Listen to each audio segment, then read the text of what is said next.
Let's read the book of Bully Bill. Farmer Fred had just bought a new bull. He named him Bill. Bill was a strong and handsome bull with great horns. He was very big for his age.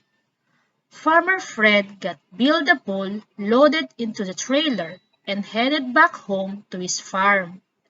When they arrived, Farmer Fred said, "Bill, welcome to your new home." Bill just snorted and tossed his head back to show off his impressive horns. This was all new to Bill as he was raised in a small stall and his new home was very different. He had a lot to explore. Bill stood on the hill and watched all the barnyard animals. He thought to himself, "I am the biggest animal on the Farmer's Fred farm. No other animal has such great horns." Bill chuckled at the chickens as he slowly walked up to them. They were so small and they didn't have horns. As Bill approached, the chickens clucked. The lone duck ducked as Bill almost stepped on her. Bill lowered his head and quickly shook it from side to side right in front of the chickens. "I'm Bill the Bull, and I'm bigger than you, chubby chickens," he said in a deep voice, "and I am the boss of the barnyard." Bill the Bull frightened the chickens. They rapidly ran, flipped, flapped, and flew to the safety of their cozy coop. This made Bill the Bull laugh loudly. He was having fun. Bill saw some plump pigs moving in the mud and decided to play a prank. As he approached, he said loudly, "I heard Farmer Fred say that he needed some bacon for breakfast and ham for dinner." He then laughed loudly and tossed his head around, showing off his great horns. This frightened many of the pigs and they proceeded to their pen for protection.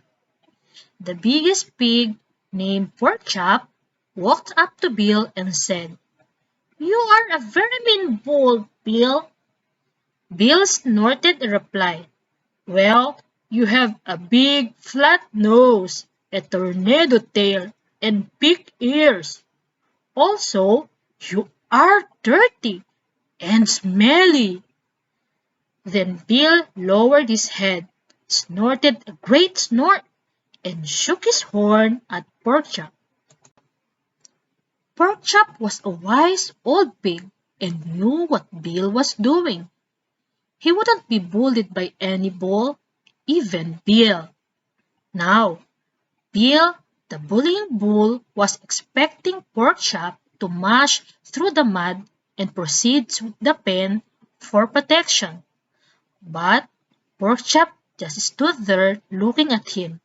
Then Porkchop said in a soft voice, "You are a very mean bull, Bill," and walked away. Then Bill saw some sheep in the meadow. Bill began to walk across the big barnyards towards them. When he got there, he was met by Roger Ram, the leader of the flock. "I'm Roger Ram, rejoicing at meeting my newest neighbor on Farmer Fred's farm," he said in a very polite manner. Bill ran at Roger Ram, snorting and shaking his big horns, and said, "I am Bill the Bull. I am the boss of the barnyard." In a split second, Roger Ram rammed Bill the bullying bull between his big horns.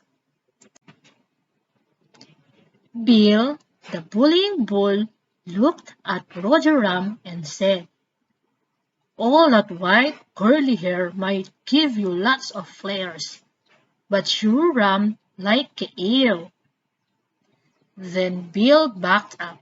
started to paw at the ground with his hefty hooves, snorted 7 snorts, shook his horns, lowered his now lumpy head, and Roger Ram and the others retreated from the meadow. Bill, the bullying bull, was proud of what he had done. All the barnyard animals were afraid of Bill. He was either threatening them with his size and big horns or making fun of the way they looked. It was not a pleasant day on Farmer Fred's farm. "I am going to call him Bully Bill," said Henrietta Hen. "That's not nice," responded Roy Rooster. "It's being a bully yourself." "Well, we will work on something to stop his bullying," replied Toby Turtle. Roger Ram said, "I don't know what we can do. I rammed him and he called me a ewe." Dorothy Duck said, "He almost stepped on me with those heavy hooves. No one is safe." With tears in her eyes, little Patty Piglet said, "I heard I was going to be eaten by Farmer Fred. I'm scared." Porkchop said in a soft and soothing tone, "Don't worry, my friends. By the evening feed by Farmer Fred, Bill, the bullying bull, will become our buddy." Bill was having so much fun. He certainly was the boss of the barnyard. He looked around and saw a big barn with open doors, and he just had to let whoever lived there know that he was boss of the barnyard. It was a bright sunny day, but as Bill walked into the dark barn, he couldn't see anything. This frightened him a little. He turned the corner around the door and boom! He was stopped in mid-stride. Bill realized that he had just walked into something really big, so big it didn't move when he walked into it. As Bill's eye adjusted to the darkness in the barn, he started to see what had stopped him. He was looking at the chest of some big animal. He was scared. As he looked up, he could see the biggest bull with the biggest horn staring down at him. A voice like thunder filled the barn. "I finally get to meet Bill, the boss of the barnyard." Now, Bill didn't know what to do or what to say. All he could do was look up at this giant, wonder what would happen next. There was silence in the barn for several minutes as Bill just looked up in amazement. Finally, the big bull said something. "I am Brian Bull and have lived on Farmer Fred's farm for many, many years. In all those years, never have the other animals asked me for help. But today, they came to me with the story of a big bull that was bullying them, and they asked me to put an end to it. I agreed." Bill was never ever so frightened. Brian could toss him across the barnyard with little effort and one push from his head. Brian slowly lowered his head. Bill looked down and began to shake. Brian got closer and whispered into Bill's ears. "What do you think I should do, Bill? I promised the other animals I would stop to your bullying."